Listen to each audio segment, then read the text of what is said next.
Insperity presents the Small Business Advocate Show with Jim Blasingame, brought to you by FedEx, CareerBuilder.com, and Palo Alto Software. This is a copyrighted production of Small Business Network, Inc., all rights reserved.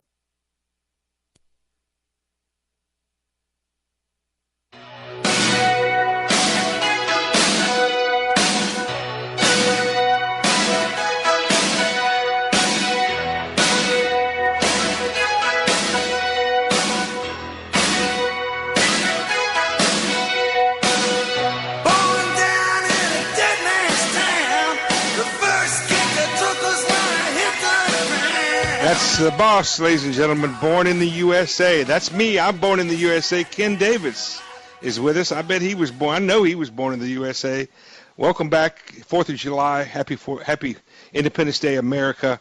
Ken, thanks again for hanging out with us. Ken, folks, as you know, is the don't know much about history guy. I also don't know much about a bunch of other things. Several books he's written, including some of the new ones, America's Hidden History. Also, A Nation Rising. That's the new one, isn't it, Ken? Nation Rising is the new book. Right.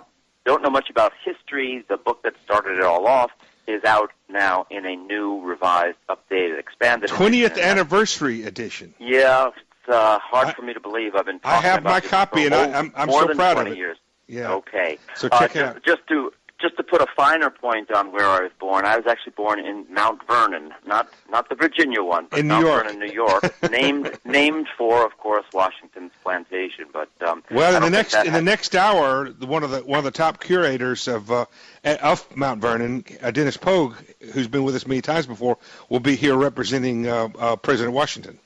Oh, that's great. I've read his work. In fact, I mentioned my book about the presidents coming out. I cite Dennis Pogue in Yep. that book, and I'll tell him he'll get a kick out of that. Yeah, well, one of the things you should probably get him to talk about a little bit, because Mount Vernon loves it, is the fact that in around 1800, before he died, George Washington ran the biggest still in America. Mm-hmm. He was a distiller. And, and they just have recently got that distillery going again. It's back up and running. You can drink the whiskey. You can buy the whiskey. It's rye. I think it's rye whiskey. Yeah, and no doubt George Washington paid the taxes that were due on the whiskey back then. Exactly. So what else do we need to know about the 4th of July, Ken? Well, I think that, first of all, we were talking a little bit about just having fun with the idea that it happened on the 2nd, but what actually happened on the 4th? Jefferson is given the assignment to draft this document. He writes it over a course of a couple of weeks. They weren't new ideas. They weren't novel ideas. Jefferson just took ideas that were around in the atmosphere that time and put them together in a genius way that has stood the test of time. For instance, life, liberty, and the pursuit of was a phrase used earlier by Locke. Right. Jefferson changed it from life, liberty, and the pursuit of property to happiness. And with the happiness. With the help of his editor, Benjamin Franklin. Benjamin Franklin made that suggestion. What were they talking about? They were talking about a sense of we might call it personal fulfillment, without getting too new agey here. But this was a very, very different idea in 1776. Jefferson was saying the government only exists with the consent of the governed. Perhaps the most radical idea in that document, and the most important one. And then, of course, he said, when the government fails to do this, we have the right to alter or abolish it. And what he was saying was sans kings. Of course, sans kings and church, because these men were fighting a war against a country in which the head of the state was also the head of the church, at least in title. Right. And that was something that was very, very important to them, and that's one of the reasons that there's a line in the Constitution that says no religious oath ever. Right. Well, and 1/3 of the Mayflower contingent was coming here for religious freedom purposes. So that's part of our heritage. Ken, I'm going to ask you something I think maybe I've never asked you before. We've got all these facts and figures. You're a veritable encyclopedia on these things. What does the 4th of July mean to Ken Davis? I am a person who really loves this country. I grew up, as I mentioned before, the son of a veteran. I read these things. I learned them in school. I stood in the fields at Gettysburg when I was a kid, and they really matter to me. They mean something to me. I really believe in these ideas: life, liberty, and the pursuit of happiness. Yep. All men are created equal.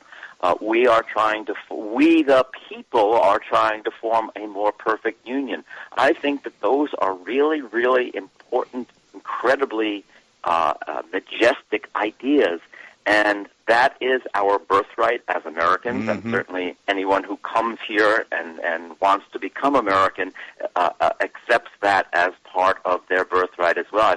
I think that sometimes many of the naturalized citizens have a better understanding, a better appreciation of that than many people who are born They here don't and take it for granted like we have the tendency to do. All of us do.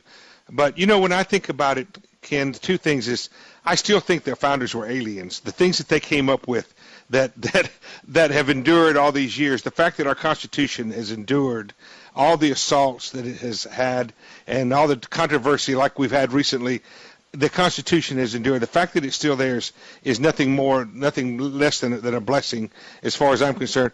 I also think about what a benefactor America has been to the world. Warts and all, Ken.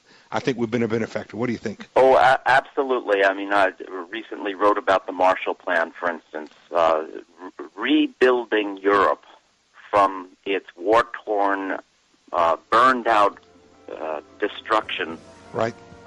Where would the world be without America having made that commitment?